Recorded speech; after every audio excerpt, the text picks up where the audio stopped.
फंस गए थे ओपी नैयर इस गीत को बना करके, मगर इस गीत को थक हार के रफ़ी साहब से ओपी नैयर को गवाना ही पड़ा, जबकि ओपी नैयर की हिम्मत नहीं हो पा रही थी कि रफ़ी साहब से इस गीत को गवाएं। कौन सा ये गीत था, क्यों ओपी नैयर नहीं चाहते थे कि इस गीत को रफ़ी साहब गाएं, कैसे ओपी नैयर साहब की हिम्मत नहीं हो रही थी कि रफ़ी साहब से इस गीत को गवाएं, आज मैं एक नायाब गीत के बारे में आपको बताऊंगा। दोस्तों, चैनल पर नए हो तो चैनल को सब्सक्राइब कर लीजिएगा, बेल आइकन भी प्रेस कर लीजिएगा ताकि नोटिफिकेशन आप तक पहुंचती रहे। नमस्कार, मैं हिमांशु कोहली, बॉलीवुड संगीत के सफ़र से। दोस्तों, रफ़ी साहब और ओपी नैयर साहब का कोलैबोरेशन छुपा नहीं है। ओपी नैयर साहब और रफ़ी साहब की जोड़ी ने एक से एक सुपर डुपर हिट गीत दिए। ओपी नैयर साहब जब भी कोई धुन बनाते थे तो रफ़ी साहब को ध्यान में रख करके वो धुनें बनाते थे और फिर गीत सुपर डुपर हिट हो जाता था। जितने भी रफ़ी साहब और आशा भोसले जी के हिट डुएट्स हैं, उनके पीछे ओपी नैयर का हाथ है। ओपी नैयर के वो गीत जिनको रफ़ी साहब और आशा जी ने आवाज़ दी है, जिनको हम युगल गीत कह सकते हैं, तो सबसे ज़्यादा सुपर डुपर हिट जो गीत दिए रफ़ी आशा के, वो ओपी नैयर साहब ही ने दिए, उनको अपने म्यूजिक डायरेक्शन में गवा करके। और कहते हैं एक बार तो ओपी नैयर साहब रफ़ी साहब से खफा भी हो गए, मगर फिर बात बन गई, दोनों फिर एक साथ काम करने लगे और दोनों की जोड़ी ने इतिहास रचा। एक से एक नायाब गीत ओपी नैयर साहब और रफ़ी साहब की जोड़ी ने दिए। दोस्तों, ये किस्सा जुड़ा है 50 के दशक के आखिर का। 50 के दशक के आखिर में एक फिल्म आई थी दोस्तों। उस फिल्म में क्या था, विशेष क्या था? जी हाँ, उसमें विशेष ये था कि उस फिल्म के नायक किशोर कुमार थे, नायिका पद्मिनी जी थी और साथ में अशोक कुमार साहब भी थे। अब यहाँ पर बात हो रही है नायक किशोर कुमार साहब की। 50s में भी किशोर कुमार साहब अपने लिए गा रहे थे, अपने लिए प्लेबैक दे रहे थे और दूसरा देवानंद के लिए प्लेबैक दे रहे थे। तो किशोर कुमार साहब 50 के दशक में भी अच्छे गाने दे रहे थे, मगर फिर भी म्यूजिक डायरेक्टर्स को उन पर ट्रस्ट नहीं था। बतौर सिंगर म्यूजिक डायरेक्टर उनको इग्नोर किया करते थे। कुछ ऐसा हो रहा था 50 के दशक में किशोर कुमार साहब के साथ। उनकी सिंगिंग पर कोई ज़्यादा तवज्जो नहीं दे रहे थे, मगर अपने लिए वो प्लेबैक दे रहे थे और जैसा मैंने कहा दूसरा प्लेबैक दे रहे थे वो देवानंद साहब के लिए। तो ऐसी किस्सा है किशोर कुमार साहब की। ये फिल्म थी, किशोर कुमार इसके नायक थे, ओपी नैयर साहब इसके म्यूजिक डायरेक्शन थे इस फिल्म के, जिसमें किशोर कुमार नायक थे। ओपी नैयर साहब ने 12 गाने इस फिल्म के लिए बनाए और अधिकतर गाने किशोर कुमार ने इस फिल्म के लिए गाए। मतलब किशोर कुमार का प्लेबैक किशोर कुमार के ऊपर ही। एक गाना इसमें ऐसा बन पड़ा, ओपी नैयर साहब ने एक गाना ऐसा बना दिया जो थोड़ा सा टिपिकल सॉन्ग था, क्लासिकल बेस्ड ये सॉन्ग था।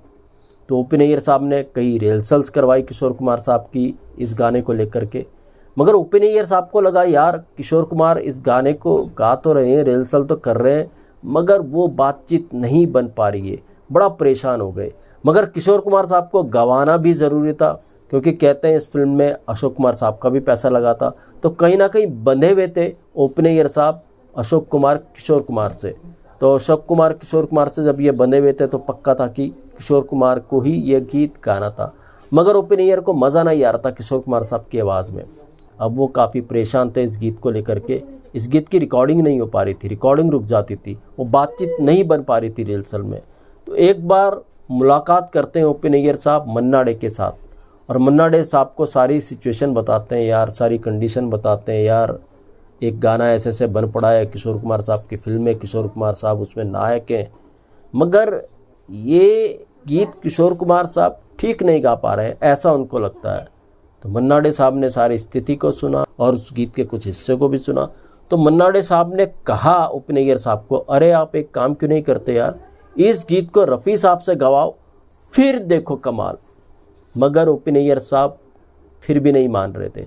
उनको लग रहा था यार रफ़ी साहब से वो इस गीत को गवाएंगे, थोड़ा कहीं बवाल ना हो जाए, इसलिए वो थोड़ा परेशान हो गए थे।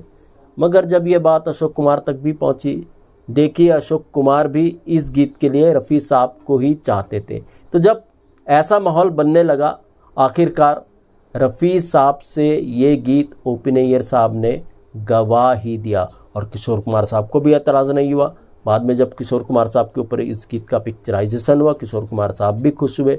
जी हाँ, ये गीत कौन सा था? ये गीत था फिल्म रागनी का, जो 1958 में आई थी, और ये गीत था मन मोरा बावरा निस दिन गाए गीत मिलन के। मन मोरा बावरा, ये गीत था जो रफ़ी साहब ने किशोर कुमार साहब के लिए गाया। इसमें जो गीत थे रागनी के अंदर वो तकरीबन 12 गीत थे। ऐसा नहीं कि इस फिल्म में रफ़ी साहब ने ही प्लेबैक किया किशोर कुमार साहब के लिए, कई क्लासिकल के जो उस्ताद थे, उस्ताद आमिर खान, उन्होंने भी किशोर कुमार साहब के लिए प्लेबैक किया इस फिल्म के अंदर। रागनी में जैसे मैंने कहा 12 गीत थे और 4 से 5 या 6 गीत किशोर कुमार साहब ने गाए थे। आशा भोसले जी ने भी इस फिल्म के लिए गाया था और गीता दत्त जी ने भी इस फिल्म के लिए गाया था और उस्ताद आमिर खान ने भी गाया था, फ़तेह अली ने भी गाया था इस फिल्म के लिए।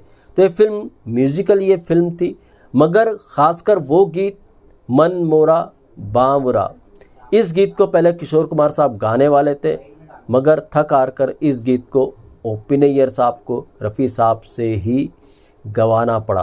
और कहते हैं थोड़ा सा किशोर कुमार साहब नाराज़ भी हो गए थे अशोक कुमार से कि अशोक कुमार साहब ने रफ़ी साहब का फेवर लिया, ऐसा कहा जाता है। हालांकि रफ़ी साहब और किशोर कुमार साहब दोनों एक दूसरे की इज्जत किया करते थे, रेस्पेक्ट किया करते थे एक दूसरे को, एक दूसरे के लिए बहुत प्यार था किशोर कुमार साहब और रफ़ी साहब का, तो ये बात भी सच है। मगर हाँ, रागनी का ये गीत जो था मन मोरा बावरा, पहले किशोर कुमार इसकी रिहर्सल कर रहे थे, जब बातचीत नहीं बन पाई तो ओ.पी. नैयर ने आखिर में इसको रफ़ी साहब से ही गवाया।